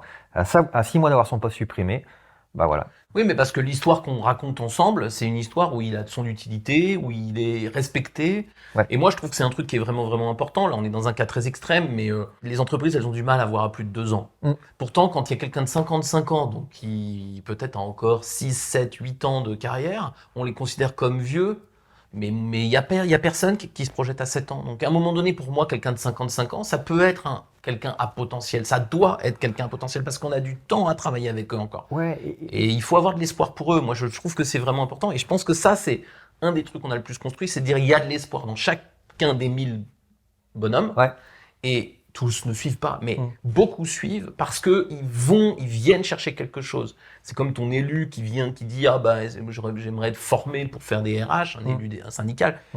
Il faut avoir de l'espoir pour tout le monde. Il faut ouvrir le truc à tout le monde parce que c'est ça qui fait qu'on crée des dynamiques. Ouais, c'est ça. Moi à ce moment-là, quand j'ai dans cet espoir de développer les gens, je suis dans quelque chose qui est exhaustif. C'est-à-dire que je suis pas en train de dire bon on va développer les 15 IPO de la société. On va les développer eux, mais on va aussi développer les autres. IPO, c'est au potentiel voilà. en anglais. Et on est dans un truc où on est, tu viens me voir, tu as un projet et qui colle avec ce qu'on veut faire, et ben on y va. J'ai eu cet exemple et je suis très content qu'il soit venu me voir, un élu qui vient me voir en disant bon, et je pense qu'il le fait à ce moment-là pour me tester, en me disant il nous raconte qu'il veut développer les gens, on va voir. Il vient me voir et me dit bah écoute, moi j'ai cette ambition d'aller. C'est un élu CGT, non ? hein, CGT. Ouais, c'est un EUCGT. Il vient me voir, il me dit j'ai telle compétence et telle formation. J'ai envie d'aller vers autre chose. La relation sociale, la formation sociale, ça me plaît. Et à ce moment-là, je dis bah écoute, banco, on y va, hein. On y va. Et parce que j'ai tout intérêt à faire en sorte que mes partenaires sociaux soient des gens qui soient voilà, qui aient le bon bagage qui va bien, les bons outils. Pour pouvoir avoir un dialogue social de qualité. Et puis, je le fais pas uniquement dans mon intérêt, je le fais aussi dans l'intérêt du gars qui va pouvoir se développer, aller vers d'autres métiers à un moment donné, chose qu'il aurait peut-être pas imaginé à l'époque où il est sorti et il a eu son CAP d'usineur et que voilà, on permet à ce gars-là 15 ans après ou 20 ans après son démarrage de carrière, d'aspirer à autre chose. Et ça, je trouve ça super cool. Et oui, parce qu'en fait, dans les 1000 familles, il y a la famille du mec de la CGT. Et sauf que comme on a caricaturé, on a cherché la guerre, on l'a eu. Et en fait, la question, c'est pas de les adoucir. Et il est pas adouci, ce mec-là. Je suis sûr qu'il te rentre, enfin, plus toi maintenant, mais il rentre dans la gueule des patrons toujours autant, etc. Ouais. C'est pas grave, en fait, ça nécessite de la diversité. Mais par contre, il a aussi une famille, on a aussi des responsabilités vis-à-vis de lui. Et puis, de toute façon, en regardant les gens avec espoir pour tout le monde, justement, on donne aussi une autre sensation de ce qu'est le management. Et je pense que ça donne aussi aux gens une capacité à faire des projets, à les formuler, et puis à se sentir aussi bien dans leur job en se disant j'existe, pas juste parce que je coche un certain nombre de cases. Ouais, c'est ça. Et moi, ce que je recherche à travers cet exemple-là ou d'autres, c'est vraiment que les personnes se trouvent épanouies et aient du plaisir à faire ce qu'elles font au quotidien. Donc, ce développement des hommes, moi, c'est traduit par quelque chose d'un peu plus exhaustif. On s'est quand même dit aussi beaucoup, pour développer les hommes, ça serait bien qu'on développe d'abord nos managers, du moins en parallèle, pour qu'ils aient cette habilité eux aussi à porter ce message. Donc, on a aussi investi là-dessus. Et pas qu'un peu. Juste, je fais une petite parenthèse, mais on m'appelle très souvent pour animer des séminaires. Et en général, on veut me mettre 4 sujets dans un séminaire de 2 jours, puis je dis, en fait, on va pas bien les traiter. Et ce qu'on a fait tous les deux, c'est qu'on a fait un sujet dans 4 séminaires. Et on a justement, avec un certain nombre de tes managers, on s'est dit pour développer les hommes, et y compris pour toi et pour moi d'ailleurs, hein, on s'est dit c'est important, donc on va créer un parcours, je sais plus comment on l'appelait, mais en tout cas on va essayer d'explorer ce que c'est. On a essayé de rencontrer plein de gens. Je t'ai emmené rencontrer un manager assez extraordinaire chez Hermès qu'on viendra interviewer. C'est indispensable, Rémi. Ouais, je crois. Si tu nous regardes, tu seras là. C'est obligé. Mais on a rencontré aussi Lionel qui nous a vachement aidé, et lui c'est prévu. Hein, il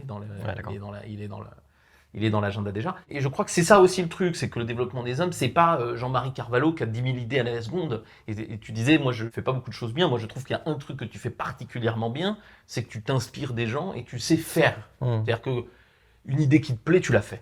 Ouais. Et du coup, enfin, moi, si on devait s'inspirer d'une chose chez toi, c'est ça, c'est aller voir ce qui vous plaît ailleurs, soyez ultra curieux, et ensuite, ce qui vous plaît, il faut oser le faire. Tu parlais de cette espèce de road trip qu'on a fait il y a de ça quelques années chez Rémi. Et c'est vrai Franche-Comté, donc on est aventureux. En bagnole en plus, parce qu'il devait y avoir une grève de train. Ouais, c'était en bagnole. C'était en bagnole. Et c'est vrai que moi, ça a été un moment assez extraordinaire parce que, bon, c'est un mec que j'aime profondément. Il est manager chez Hermès, il encadre des ateliers où les femmes en général cousent les sacs à main. C'est ça. Et d'ailleurs, c'était marrant parce que si je fais l'exemple de Rémi, c'est pareil. Je le rencontre dans un de ces séminaires. Dans un de ces séminaires, tu fais je vais te donner l'occasion d'échanger avec mon réseau et avec des mecs que je connais et que j'aime bien, etc., qui sont un peu comme toi, etc. Donc j'emmène tout mon comité de direction et il y a tous ces managers là extraordinaires qui sont là. Et donc Rémi est là-dedans. Je le connais pas. Hein. Je crois que tu m'en parles. Tu me dis un mec qui devrait te plaire, machin. Mais à ce moment-là, je percute pas que c'est lui.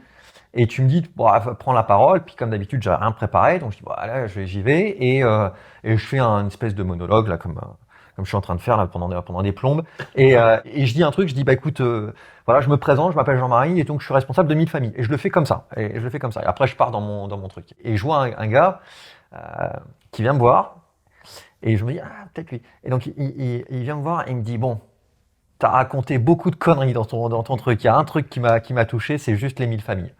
Et voilà. Et donc pareil, c'est pareil. Le gars, il vient me chercher, il me titille, il me provoque un peu, et je me dis lui, on devrait bien s'entendre. Et donc on va en Franche-Comté, etc. Et on arrive chez lui. Tu prépares le truc avec lui. Moi, je sais pas trop ce que je vais faire là-bas. On passe 2 jours chez Rémi. Et moi, j'y vais en me disant moi, je suis en train de développer les hommes, etc. Et je me dis pas que je suis au top du truc, mais je me dis, je fais des trucs, tu vois. Ouais. Et en fait, j'arrive, il me fait faire un tour de son usine, et après, au bout d'une heure, je déprime, je dis, ouais, enfin, ce que tu fais, c'est de la merde.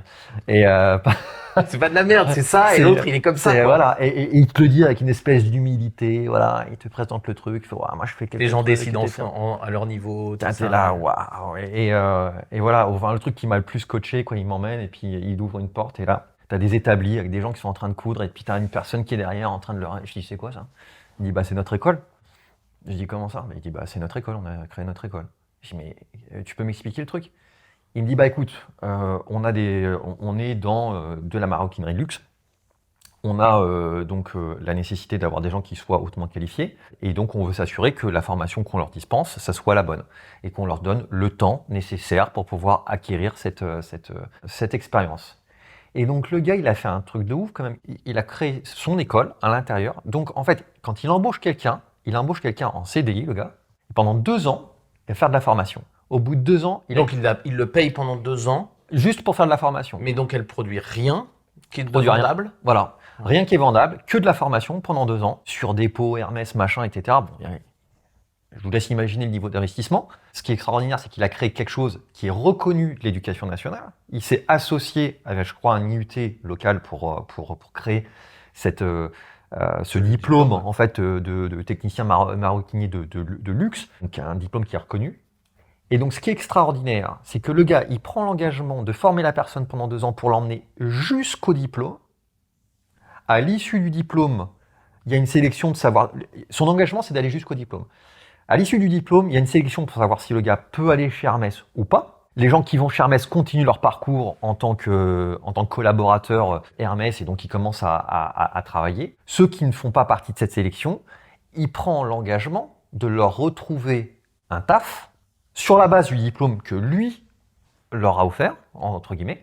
Pour lesquels il les a payés pendant 2 ans. Pour lesquels il les a payés pendant 2 ans. Donc ils ne seront jamais productifs. Voilà. Lui, ouais.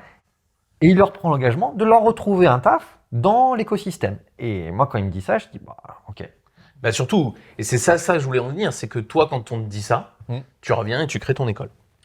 C'est ça, quand je reviens, je me dis, il faut que je fasse un truc. Parce qu'en fait, il me fait prendre conscience d'un truc à ce moment-là. Le seul vrai ascenseur social, c'est l'éducation. C'est le seul truc qui marche. Oui. Et moi, quand je regarde mon histoire personnelle, c'est juste ça. C'est juste ça qui m'a permis d'élever mon niveau social. C'est maman qui te demande tes notes. Exactement, c'est maman qui me demande mes notes. Je rentre de cette aventure et je me dis, tu as un devoir, tu dois faire ça. C'est ta mission, tu as eu la chance de pouvoir avoir ça, il faut que tu rétribues ça. Et donc du coup, on revient et on crée, on s'associe avec une association locale de Saint-Ouen, et je pars dans l'antithèse du hypo, c'est-à-dire je dis, je ne veux plus développer, enfin, on continue à les développer, je vais aller chercher des gamins qui sont en échec scolaire ou qui sont rejetés par le système. Et donc on s'associe avec la mission locale de Cergy, où on va regarder des gamins, certains dorment dans leur bagnole, pas de taf, exclus de l'école, exclus de leur famille, et je leur dis, je veux qu'on remette ces gamins-là dans un parcours éducatif. De travail. Voilà, et je veux qu'on les remette là-dedans. Donc c'est un engagement qui est assez fort parce que... Là que je dis Saint-Ouen, c'est pas la Franche-Comté, c'est-à-dire qu'on est dans une ville qui a ce genre de problème. Ouais. En Franche-Comté, on a d'autres problèmes qui sont pas exactement les mêmes, mais ils sont très importants aussi. Mais donc du coup, c'est aussi pour ça que tu vas dans cette direction, c'est des convictions perso, mais c'est aussi l'environnement, tu parlais d'écosystème. Ouais. Saint-Ouen-l'Aumône, il y a ça. C'est ça. Et donc je lance ça auprès de mes équipes, je leur dis, on va prendre cet engagement, on va développer des gamins, on a ce devoir-là. Et on fait venir des gamins, donc... Ils sont un peu perdus, ils sont dans ce milieu-là, ils arrivent, ils voient avec de l'aéro, on leur présente des trucs qui... Des ingénieurs, même mauvais, mais quand même. Les gamins, ils sont comme ça, etc. Et on leur dit, bah écoutez, voilà nos métiers. Est-ce qu'il y en a un qui vous intéresse? S'il y en a qui vous intéresse, venez nous voir. Et on va vous trouver un stage, parce qu'en fait, on sait très bien que ces gamins-là, c'est utopique de penser que tu vas les remettre à l'école et que ça va se passer tranquille. Mais non. Il faut que tu trouves un système qui leur permettent d'avoir à la fois des capacités financières et à la fois de pouvoir apprendre. Donc en fait, le seul truc qui marche, c'est l'alternance. Donc on leur lance dans un truc, on dit, on va vous mettre en place des schémas d'alternance, on vous trouve un stage, chez nous ou ailleurs, dans notre réseau, on se démerde, et on vous trouve une école. Donc on s'est retrouvé à appeler des écoles, à dire, vous allez prendre le gamin. Ouais, mais il a un machin, etc., il n'a pas de dossier, etc., on s'en fout. Vous voulez nous associer avec nous, vous prenez le gamin. Et donc on est parti là-dedans. Et en fait, le niveau d'échec, il est considérable. il est considérable. Parce que l'engagement qu'il faut que tu aies pour 10 gamins qui sont en échec, il est sans commune mesure par rapport aux autres. Moi, j'ai dit à mes managers, j'ai dit, hey, les gars, les gamins vont pas se lever le matin. Hein. Et ton taf à toi, de manager, ça va être de lui botter le cul pour faire en sorte qu'il vienne au taf. Donc, viens pas m'expliquer, il n'est pas venu, il faut faire une sanction disciplinaire. Non, ça va arriver. Et on va pas le sanctionner, le gamin. On va faire en sorte qu'il vienne bosser. Et donc, on part là-dessus et on a un niveau d'échec qui est considérable. On a des gamins qui arrivent, qui restent 3 mois, ils sont en alternance, on les paye, et puis au bout de 3 mois, il n'arrive pas. On l'appelle, numéro qui marche plus, etc. Et voilà, sur les 10 gamins, on en a 2 qui ont continué. Franchement, tu passes une mauvaise journée. Moi, je passe une mauvaise journée, j'appelle Mohamed. Il y a un mec qui me remet 10 barres de pression, quoi. Tu sais, je suis là, je me suis fait déglinguer par mon chef, etc. J'appelle Mohamed, c'est bon. Je dis, c'est pas grave. C'est pas grave, on redémarre. Et donc, on a 2 gamins qui sont encore là-dedans. Et putain, et les gars, et en fait, ce qui est extraordinaire, c'est que ces mômes-là savent ce que c'est la merde. Donc, ils ont une espèce d'énergie. Quand tu arrives à correctement la canaliser et correctement leur donner une ambition, putain, les mecs, c'est des tueurs. C'est évidemment bien ce que tu fais. Et moi, évidemment, je soutiens ça à fond. Je trouve que c'est très bien. Et je pense que c'est à l'image de ce qu'il faut faire en interne de l'entreprise. C'est-à-dire que pour moi, tu fais que ça et tu te traites tes autres salariés comme de la merde, c'est pas la peine. Exactement. La base, c'est que pour moi, il doit y avoir une continuité entre j'ai une façon de manager les 1000 et j'ai une façon de me comporter dans la société. Les deux doivent être en continuité. Ouais. Si les deux sont en continuité, alors c'est vraiment puissant. Et c'est pas que du social. C'est aussi une façon de dire aux gens, et c'est ce que je disais tout à l'heure, on a de l'espoir pour tout le monde. Après, tu dis, la vraie vie, c'est qu'il y en a 8 qui n'y arrivent pas. Je suis triste pour eux, mais en vrai, c'est... Et dans le management aussi, il y a plein de choses qui marchent pas. C'est terrible, mais c'est... Quand on est patron, les gens ne nous appartiennent pas. Donc, on peut pas toujours réussir. C'est pas possible. Ouais. Donc, il faut accepter qu'on a un taux d'échec. On n'arrive pas toujours. Enfin, pour moi, c'est important. Le management, c'est d'abord un truc d'humilité. Il y a plein de trucs qui marchent pas. Moi, je fais du management toute la journée. Et mes équipes, c'est une toute petite équipe. Et ils sont tous très brillants et tout. Et on n'arrive pas toujours à les aider. Ouais, donc, il faut être très, très, très modeste. Mais ce qui est vraiment utile quand on va avoir de bout en bout, c'est-à-dire de la personne la plus talentueuse à la personne la plus en échec de base, si à chaque fois tu as le même espoir pour eux, oui, tu as toujours de l'échec, oui, tu as toujours plus d'échecs dans les gens exclus que dans les gens très, très, très installés avec des diplômes et tout, mais tu as quand même moins d'échecs. Et en fait, tu vas toujours être au-dessus de ce qu'on attend. Et donc, à la fin, la performance de ta boîte, elle est aussi meilleure. Enfin, c'est mon avis. Ouais. Je pense que sur le moyen terme, t'es meilleur. Ouais, c'est ça. Et puis, c'est un truc assez humain de s'occuper des gens, quoi, leur donner le sentiment, pas le sentiment, la certitude que t'es là pour t'occuper d'eux, quoi. Et sans être paternaliste, c'est-à-dire que t'es là pour t'occuper d'eux, mais ils ne t'appartiennent pas. Donc, s'ils veulent pas te suivre, ils te suivent pas. Ouais, bien sûr. Et puis, il n'y a pas un côté, moi, si je reprends l'exemple de ce qu'on a fait avec l'association locale, on a démarré ça il y a 3 ans. Moi, je suis parrain d'un des mômes, comme tu dis. À un moment donné, il y a aussi une volonté personnelle, individuelle d'y aller, quoi. Tu vois, bien sûr. Voilà, moi je suis pour aider, mais il faut qu'il y ait quelque chose qui soit partagé, quoi. T'es pas son maître. Exactement. Et ça, c'est vraiment important. Exactement. Tu lui offres on cherche à l'aider d'une façon ou d'une autre. Et c'est vrai pour moi dans toute la continuité. On n'est jamais le maître des gens. Ouais, voilà. Et c'est d'autant plus vrai maintenant. Cette notion de pas être le maître ou on peut employer d'autres mots, elle est absolument fondamentale dans le leadership moderne. Les gens qui prennent pas conscience de ça sont des gens qui vont se planter.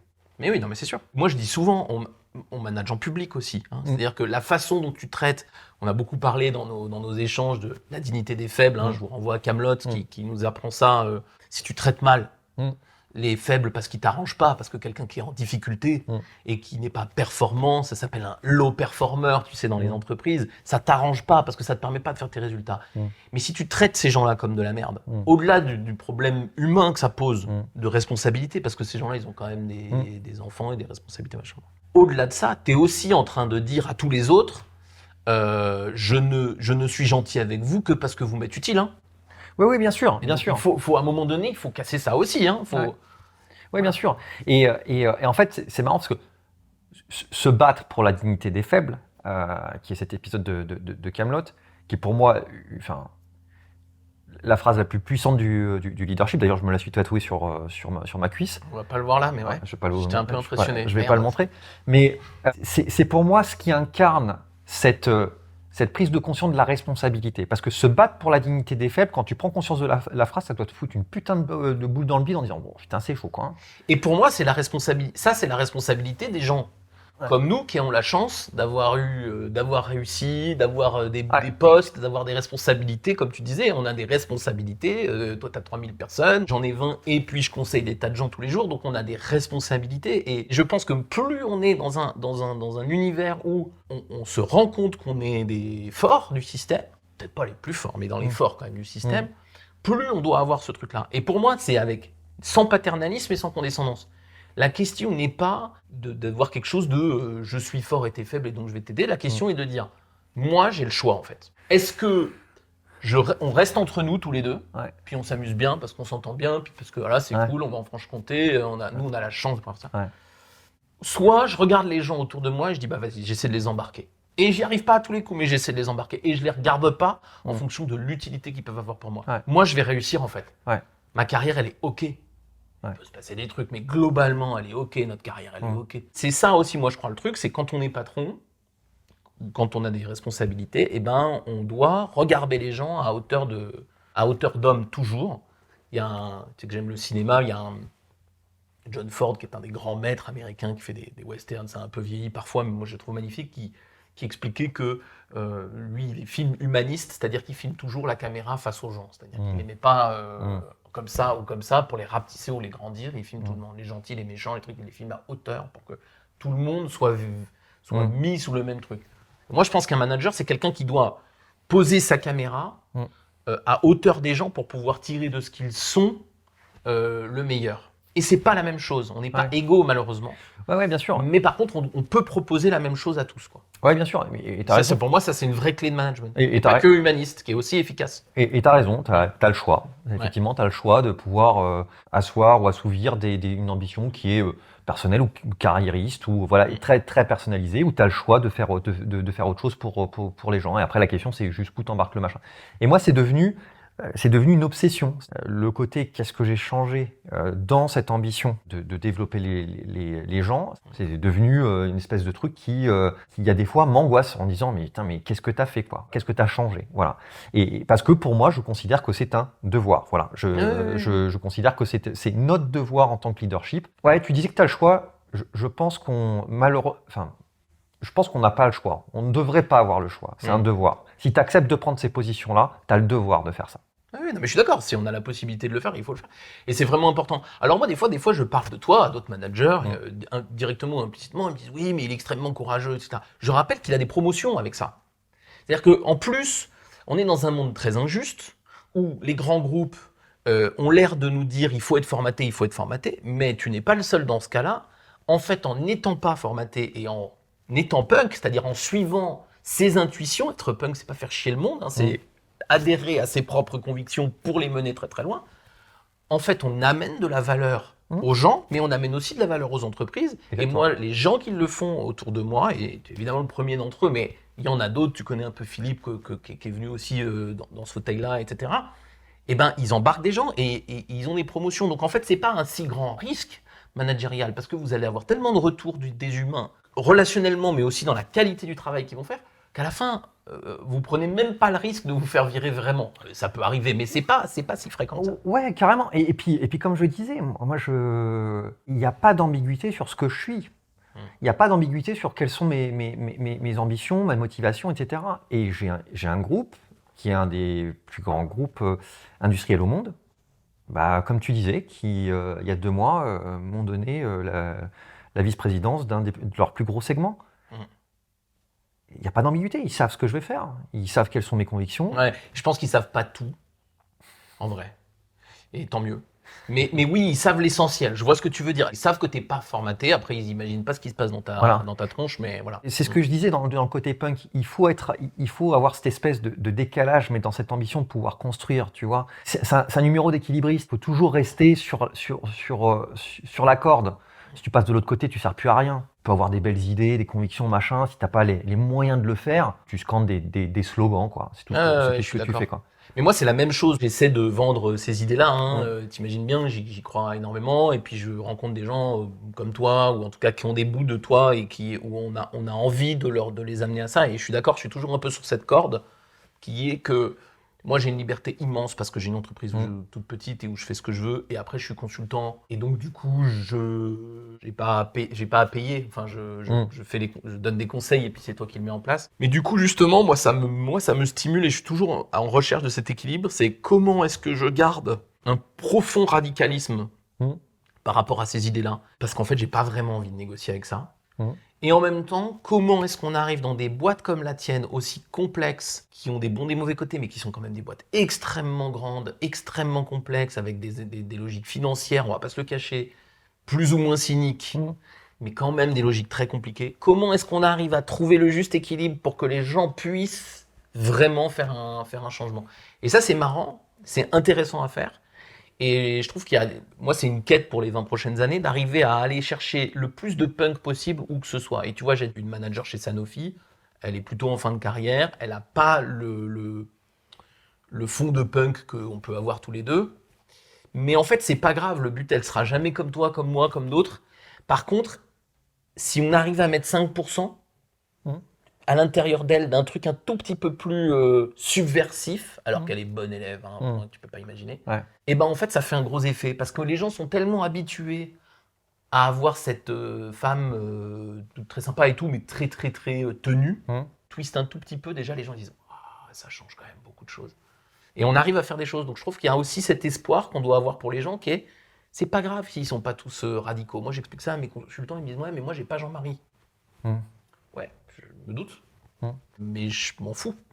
Parce que moi, Jean-Marie, tu me sers à montrer que ça peut exister. Après, les gens, ils font 5% du chemin. Et c'est cool parce que ces 5%-là, c'est leur capacité à prendre leurs responsabilités. Et puis peut-être qu'après, elle fera 10, et puis après, elle va partir à la retraite. Mais si elle a fait ça, c'est cool. Et je pense qu'il faut entraîner les gens à faire un peu.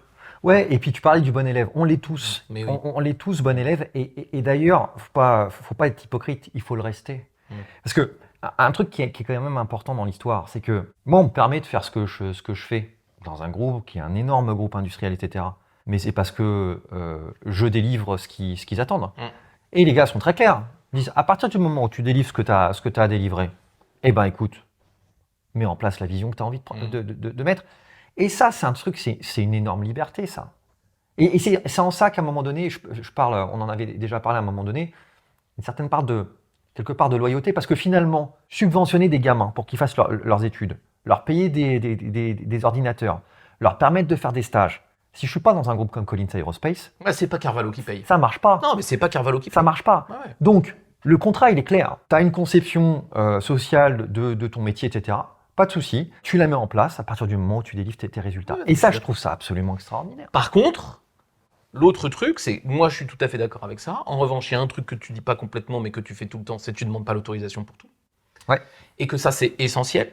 Parce que dans ces entreprises-là, il y a beaucoup de liberté, mais faut pas toujours demander. Parce que si tu demandais l'autorisation, il y aurait quelqu'un pour te dire, ouais, mais si on fait ça ici, qu'on fait pas ça ailleurs, ouais, mais est-ce que machin, ouais, mais est-ce que truc. Donc en fait, pour moi, c'est là encore qu'on est dans l'équilibre entre je délivre et on va me laisser faire ce que je veux, mais on va aussi me laisser faire ce que je veux parce que je vais pas trop demander l'avis des gens. Et que du coup, après, je vais les mettre devant le fait accompli sur le thème, bon, bah, j'ai fait ça, voilà, j'ai fait ça. Alors après, si tu veux me virer pour ça, vire-moi pour ça. Mais toi, il y a aussi ce truc-là chez toi, et puis pas que chez toi, mais je pense que c'est aussi important. On est un peu bon élève, mais pas trop. Et il faut pas demander l'autorisation pour tout. Ça, c'est clair. Parce que sinon, les superstructures se chargent d'éteindre tout. Quoi. Après, comme tu dis, tu te fais virer. C'est comme ça, c'est la vie. Bah, c'est-à-dire que nous, on a le privilège de pouvoir se dire cette phrase. Voilà. Et donc, c'est pour ça qu'il faut tenter des trucs. Voilà. Ouais.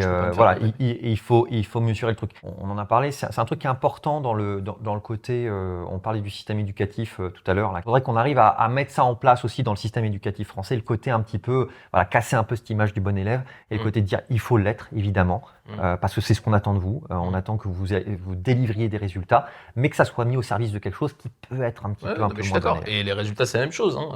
Savoir lire, c'est un atout dans la vie. Ne pas savoir lire, c'est un handicap dans la vie. Exactement. Donc le résultat qui consiste à dire je sais lire, il est souhaitable et c'est pas là-dessus qu'il faut transiger.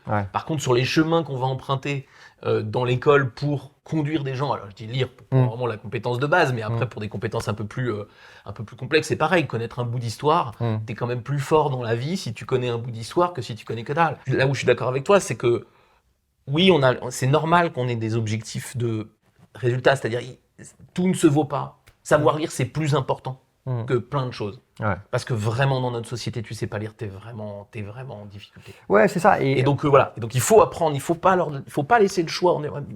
Par contre, on peut trouver d'autres moyens. Peut-être pas les notes, peut-être pas le... Ouais, c'est clair. Et je trouve qu'il y a un côté qui est lié on a eu cette discussion avec toi et Jérôme sur la notion de liberté, comment tu t'achètes ta liberté dans ton job et ta liberté justement de pouvoir implémenter ce que tu as envie d'implémenter. Et moi, la manière dont je perçois les choses, c'est de dire, si on est en phase avec les objectifs qu'on doit délivrer, la liberté, enfin en tout cas dans un groupe comme le mien, on me la donne. Et moi, c'est le seul truc que je recherche. Et d'ailleurs, quand j'ai fait ma tournée là, des sites, là, dans mon nouveau job, là, la semaine dernière, j'étais aux États-Unis, donc je suis allé voir chacune des usines pour parler aux employés. Et il y a un truc qui revient souvent dans notre culture, là, chez Colline, c'est la notion d'accountability. C'est-à-dire, il faut que tu sois accountable. C'est responsabilisé, en français, tu dirais que c'est ça, c'est l'engagement, cette capacité à être fiable, à être... je fais ce que je dis, voilà. Accountability, ça se traduirait comme ça en français. Voilà, je fais ce que je dis. Toujours un truc qui m'a dérangé, c'est mais dans quel but ? Dans quel but il faut être accountable. Et moi, c'est ce que j'expliquais, je leur ai expliqué, c'est une valeur qui est extrêmement importante pour moi, qu'il était pour mon prédécesseur, mais moi, je vais vous expliquer pourquoi c'est important. La comptabilité, elle est importante parce qu'elle nous permet, nous tous, là, après, de soutenir et d'aller vers l'ambition qu'on a créée. Parce qu'on est dans un groupe qui va nous permettre de le faire. Donc, si on est accountable et on arrive à tenir ce qu'on nous demande de faire, et ben après derrière cet engagement social, ce réinvestissement, etc. Moi j'ai mon chef qui est extrêmement clair, un Américain, etc. Il est extrêmement clair. Il fait tu tiens tes objectifs, après tu fais ce que tu veux. Et c'est une liberté extraordinaire. Le contrat il est clair, tu as des objectifs, tu les tiens, et après derrière, fais ce que tu as envie de faire. Et c'est ça que moi je trouve, effectivement, ça c'est hyper intéressant. Et du coup, après, quand on va manager, évidemment, il faut discuter les objectifs, parce que si tu donnes aux gens des objectifs totalement débiles, ils vont pas les tenir et ils vont s'en rendre compte au bout de 2 semaines. Donc en fait, ton contrat, tu parles de contrat, ton contrat, il est clair, mais il est biaisé. Donc après, quand on est parti de ça, mon premier objectif, c'est j'explique où on va. Le deuxième, c'est je fais un contrat qui est possible.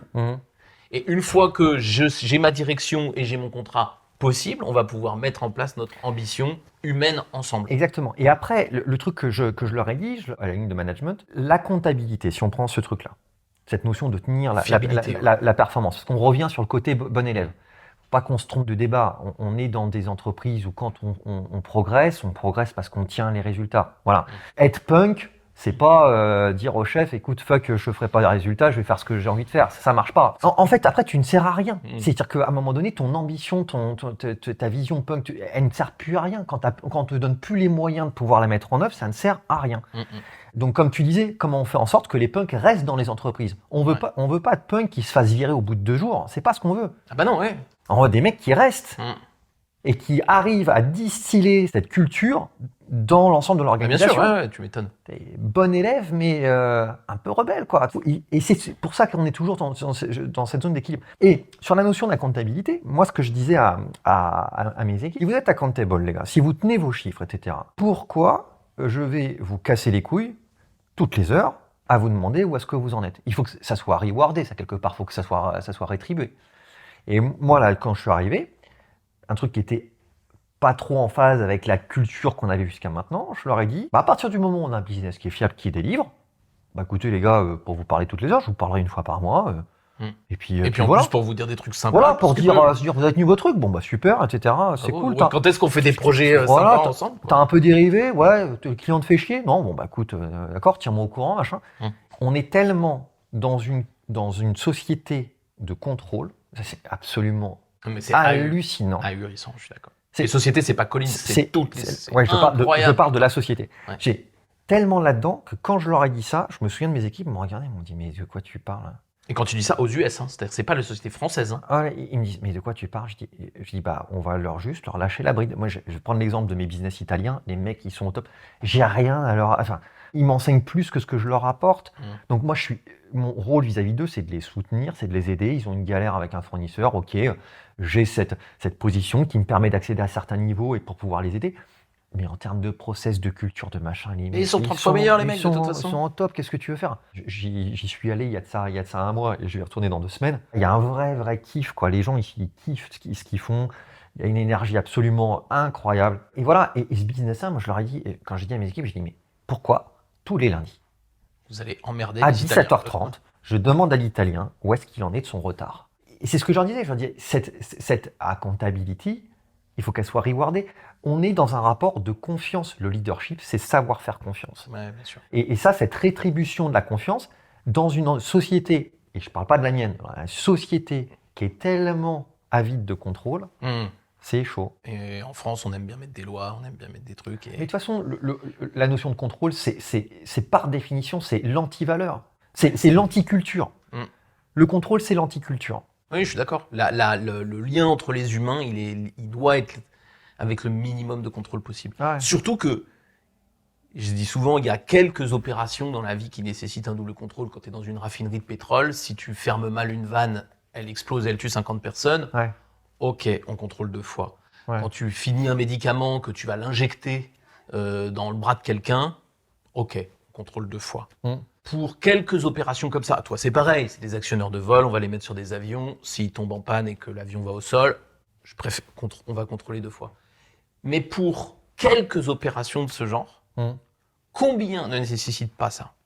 Ouais, des centaines. Et je vais même aller au-delà de ce que tu dis. Le contrôle dans le Lean, c'est la définition de la non-valeur ajoutée. Mais moi, au-delà de ça, ce qui me choque dans le contrôle, c'est que ça a vraiment... il y a de ça quelques semaines, j'ai fait le truc, j'ai dit, mais c'est vraiment l'anti-valeur. Tu contrôles parce que tu n'as pas confiance. Tu contrôles parce qu'il n'y a pas la valeur qui est là, il n'y a pas la culture qui est là.